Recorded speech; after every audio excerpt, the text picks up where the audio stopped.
Welcome to Fans of the Forge. I'm Chris. To my right we have Teresa. And to my left we have Sean. And we are here wrapping up Season 7, Episode 5, the Halloween edition. Yay. Ooh, Yes. spooky. They changed seasons on us without really going with a season premiere or a season And finale. we're already on episode 5. Yeah, we've Yeah, already about covered a that. lot of Yeah. Season Who 7. We knew? had no idea. Comcast doesn't know. Neither does Sling. So, oh well, what are you going to do? Complain. So, yeah.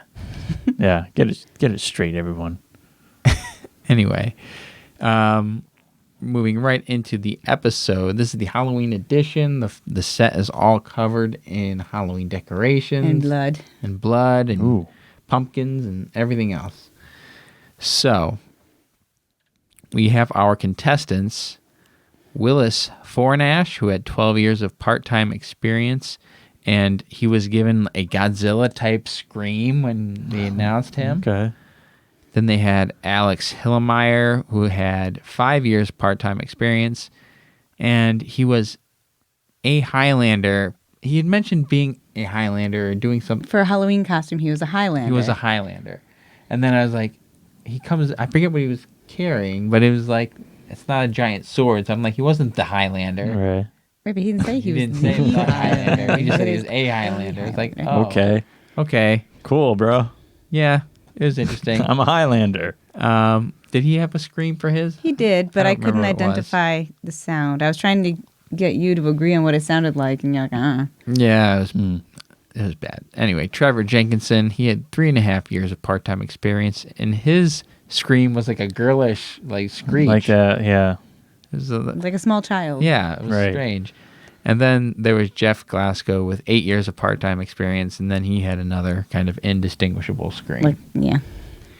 And so they are shown the knife graveyard, and all of those blades that didn't make the cut in previous episodes are now in an Iron Maiden. It's pretty Nice. badass. So Yeah. like they have the whole Iron Maiden set up there with all the knives poking in, and it was a neat Yeah. set piece to see. It's pretty cool. So the task is to harvest at least 3 blades and use them to make a Damascus billet for a zombie apocalypse knife. Nice. So that's pretty cool. Yeah. You get to have like your own design, but something that's going to be great for the zombie apocalypse. It's right up my alley. Yep. That needs to be between 14 and 16 inches long from tip to plunge line and have 3 gut hooks along the spine. Whoa. Yeah, pretty Whoa, brutal. gut pretty hooks brutal. are a little tricky. Oh, yeah. Oh, yes. You will find out.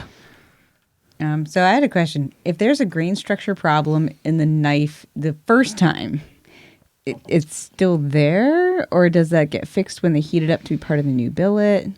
How does that work? I think because you're heating it up so hot when you're doing a Damascus like that, that you're going to hopefully fix the cracks. Change that structure. Yeah, fix the cracks and change the structure because you'll have the powdered steel and stuff in there to kind of help fill in things, and hopefully that's how it works.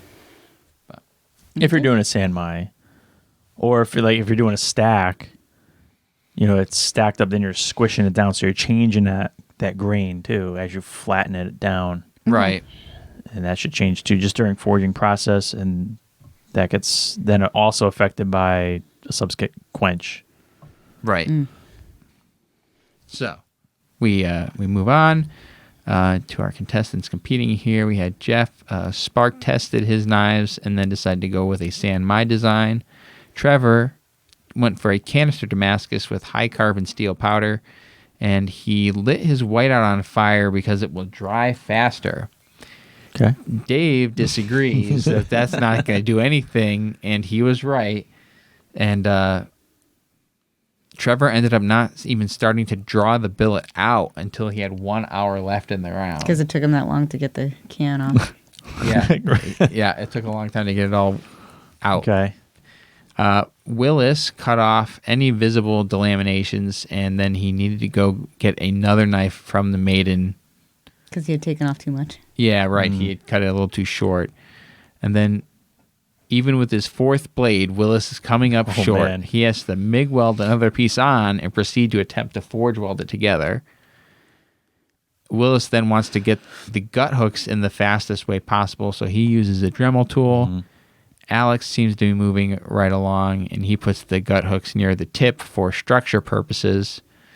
And Willis and Trevor both quench at 1 minute and 40 seconds. Trevor's has a warp. Meanwhile, Alex had time to acid etch his. Nice. So. Anyway, the judges said Jeff's was lean, had a bit of a warp. The tang will need reinforcement. Trevor's had a warp, and the forge scale was still on the blade. Alex had a bit of the warp in the tang, but otherwise was awesome. And Willis missed the gut hook parameter, so the judges didn't even look at the blade. Yeah, but the Dremel tool just made like little bumps rather than making actual hooks in there. Yeah, it was not suitable. So, Willis is gone. Okay. We move on to round 2. Where they are to attach a bone guard and skull crusher pommel. Get the Halloween thing? Yeah. Yay. Trevor starts with the warp starts to try to get the warp out using the oxyacetylene torch. Alex grinds his warp out and goes for a multi-layered guard.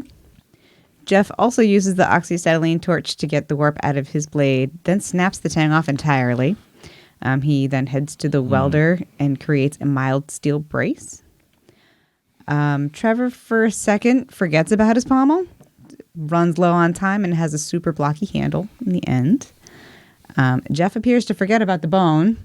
He also splits the wood on his handle and grabs a new one, then realizes that he doesn't have the bone, so he glues a piece on to make sure he has that parameter. Alex grinds through the handle down to the tang. Oh, no. So Kind of a rough round there. Yeah. So the testing is a gravestone chop and a mummy stab and slice. The gravestone chop is the Beast from the East, J. Neilson. Alex held up good, but the handle's a bit short. Trevor had some edge damage. The blade took a bit of a bend, but the handle still has sharp corners. And then Jeff considered not to have a bone guard because his little piece of bone was just glued on, so the judges didn't test the blade. They considered it, not in parameters. All right. So we didn't get to see the mummy stab and slice. Oh. Womp womp.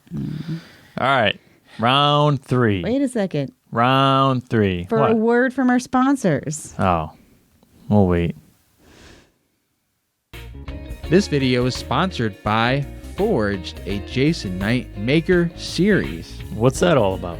Oh, that is the new series by Jason Knight that is available through his website, where Jason gives you tips and tricks and lessons on how to make the elemental knife, in his words, the forged style knives that he likes to make.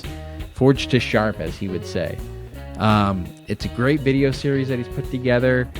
Currently, you can purchase it on his website, and there's 6 videos to watch in the first 6 parts of the series. There's going to be exclusive content available on the site as well, coming soon. And if you want to purchase it, you can go to nightforgestudio.com to see where this is and purchase it. Is there a promo code? As a matter of fact, there is. Hey. If you go on this Nightforge Studio and use coupon code FOF15, FOF15, you can get $15 discounted from the price of this video series. Nice. So go on there. If you really want to check out these videos, listen, we have the views on the other video that we did with Jason Knight to kind of prove that We know you like them. people like watching Jason Knight work. This video series is all about Jason Knight doing his work and making some badass knives. Learn from a master smith. Exactly. It's really, if you think about it, you're learning these lessons from a master smith. It's a bargain. Yeah. So check out the video series, and don't forget to use the promo code FOF15 to save $15 on your purchase of the Forge Jason Knight Maker Series videos. Be a maker. Go check it out.